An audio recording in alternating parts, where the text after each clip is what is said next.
디마와 클라우드팀 프리세일즈 김재욱 차장입니다. 금일 발표한 내용은 디모와 파트너를 위한 클라우드 기반 재해복구 소개 파트 1으로 애저 사이트 리커버리에 대한 소개를 드리도록 하겠습니다. 아젠다는 재해복구에 대한 개념 및 이해, 재해복구에 대한 종류, 재해복구 솔루션, 그리고 고객사 재해복구 구축 프로세스에 대해서 설명을 드리겠습니다. 첫 번째 장으로는 재해복구 DR에 대한 개념 및 이해입니다.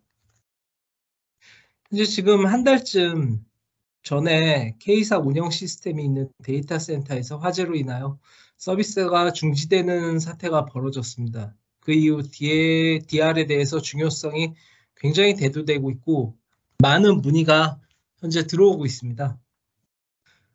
그 이후로 발표에는 DR에 대한 이해 및 애저 DR에 대한 대략적인 설명을 진행드리도록 하겠습니다. 재해복구에 대해 먼저 내용에 대해 아시려면 재해복구에 대한 설명을 먼저 드려야 될 텐데요. 화면에 하나의 데이터 센터가 있습니다. 이 데이터 센터에 자연재해로 인한 홍수나 지진, 태풍, 화재와 같은 재해복구가 일어났을 시 인재로 인한 시스템 오류, 하드웨어 자원, 그리고 운영자의 실수 등 여러 가지의 문제가 생겼을 때 이 데이터들이 돌이킬 수 없는 사고가 발생되고 유실되며 데이터 센터 하드웨어 자원에 큰 손상을 주게 됩니다. 이렇게 인재나 자연재해가 발생 시 IT 자원의 시스템 운영은 중지되며 데이터 센터 내 고객에게 진행 중인 서비스, 하드웨어는 물건이고 메일 시스템, DB 등 운영 중인 모든 작업은 중지가 되며 데이터를 유실해 돌이킬 수 없는 사태가 발생이 되게 됩니다. 상계에 말씀드린 사고를 방지할 수 있는 게 DR, 자연재해 또는 인재의 영향으로부터 데이터 센터를 보호하는 전략을 진행하게 되면 해당 사고의 방지를 할 수가 있습니다. 한 예로 들게 되면 데이터 센터가 자연재해나 인재로 인하여 원본 데이터 센터에 문제가 발생이 진행됐을 시 녹색의 데이터 센터, 바로 다른 지역이나 클라우드상의 서비스를 연결하여 지속적인 서비스를 진행을 할 수가 있습니다.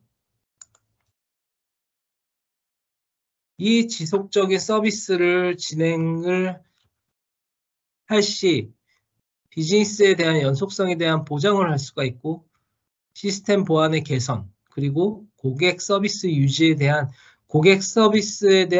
유지를 통하여 개선을 할 수가 있고요. 복구 비용의 절감을 얻을 수 있습니다. 재해복구에 대해서 얘기가 나올 때 가장 많이 나오는 내용이 RPO, RTO입니다. RPO부터 설명을 드리면 RPO는 리커버리지 포인트 오브젝트로 풀어서 말씀드리면은 장애 발생 시 어느 시점으로 백업을 할지 결정하게 될 지표입니다. 데이터 손실을 얼마나 감당할 수 있는가, 감내할 수 있는 데이터의 손실의 양, 그리고 현재로서 가장 가까운 복원 지점 백업 시점까지의 목표입니다. 간략하게 말씀드리면 제가 지금 작업을 8시간째 하고 있는데 재해복구 발생 시 백업을 4시간 전에 진행을 했다고 가정 시 그리고 4시간 전에 자료를 복구가 진행이 완료가 됐을 때 RPO는 4시간 전에 기준의 자료라고 말씀드릴 수 있습니다. RTO는 리커버리 타임 오브젝트, 장애가 발생된 시점에 언제까지 몇 분, 몇 시간, 몇 주, 몇 개월 만에 복구를 할 수 있냐의 서비스가 재개될 때까지의 걸리는 시간이 얼마냐를 이야기할 수 있습니다. 다시 말씀드리면 복구에 대한 목표 시간 시스템을 원상태로 복원하는 데 소요되는 시간입니다. 이 재해복구로 종류의 도표에서 보시는 것처럼 로우에서 하이가 있습니다. 이 로우에서 하이는 얼마나 빨리 복구하는 거를 이야기하는 거, 표현하는 거라고 말씀드릴 수 있고요. 지금 백업 및 복구 같은 경우 로우로 되어 있기 때문에 RPO는 수주, RTO는 수개월이 걸릴 수 있습니다. 데이터만 원격지에 보관을 하고 재해 발생 시 데이터만 이용하여 시스템을 복구할 수 있고요. 데이터는 주기적이라고 해도 수일에서 수주의 백업이기 때문에 RTO, 한마디로 서비스의 완벽한 재기동은 수개월 이후에 이루어질 수 있는 가능성이 큽니다. 콜드 DR, RPO는 수일, RTO는 수주. 중요성이 높은 리소스만 부분적으로 원격지에 보유를 하는 겁니다. 데이터는 주기적, 수시간에서 1일로 기존에 있던 백업 복구의 수일에서 수주보다는 빠르지만 이 역시도 RTO 복구 시점에 대해서는 수주가 걸릴 수 있습니다. 그리고 웜 DR, RPO와 RTO를 4시간 이내에 진행하는 겁니다. 운영 시스템과 동일 수준으로 액티브 스탠바이를 유지를 하고 재해 발생 시 액티브 상태로 전환, 데이터는 실시간 미러링으로 최신 상태를 유지를 합니다. 그리고 핫 DR, RPO와 RTO를 즉시 진행할 수 있습니다. 운영 시스템과 동일 기준으로 액티브 상태를 실시간으로 유지를 하는 거죠. 이 부분에 있어서 로우에서 하이까지 있지만은 백업 복구는 가장 저렴한 상태에서 핫 DR은 가장 비싼 고비용을 지불해야지만이 받을 수 있는 서비스라고 말씀드릴 수 있습니다.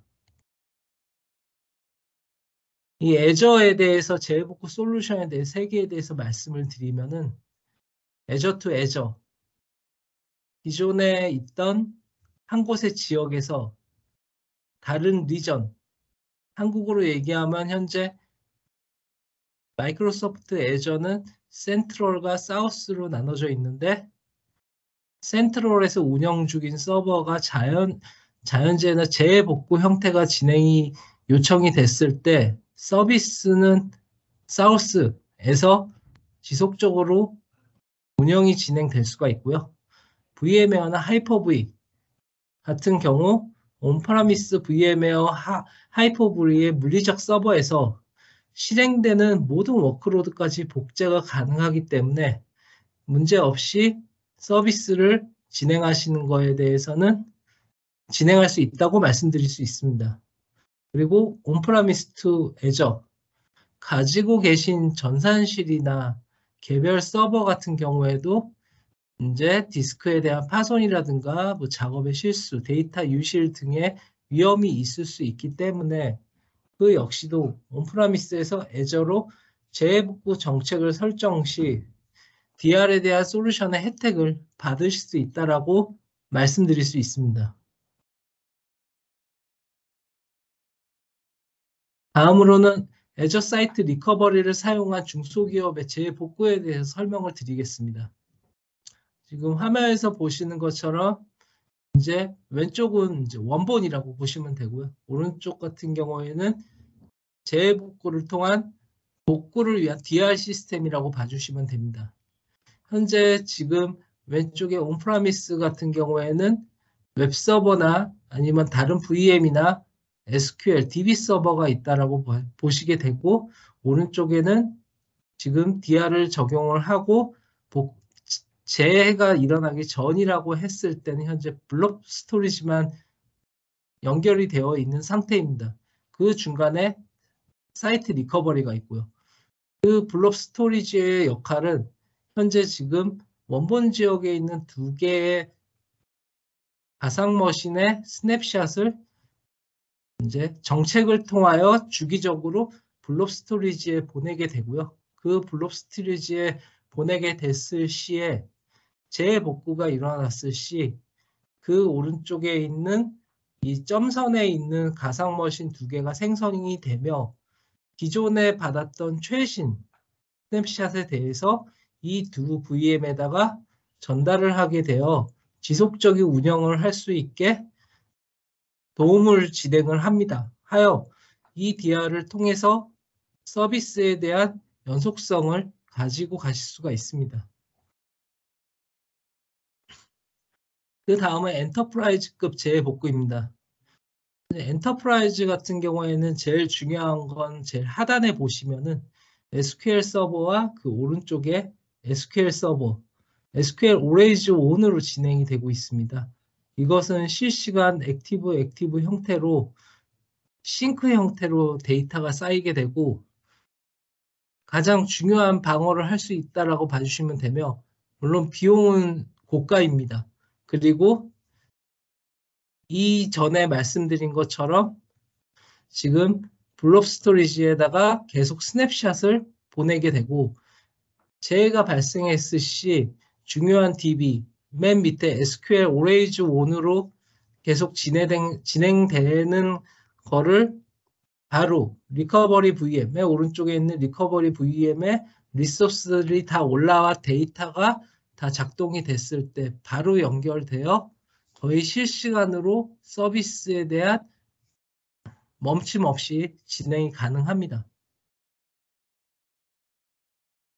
저희가 만약에 고객사 재해복구에 대해서 요청이 오게 된다면 저희는 재해복구에 대한 계획을 시작으로 운영 테스트, 장애 조치 및 장애 복구 테스트, 서비스에 대해서 중단을 시키고 복구의 자동화를 테스트를 진행을 하게 될 것입니다.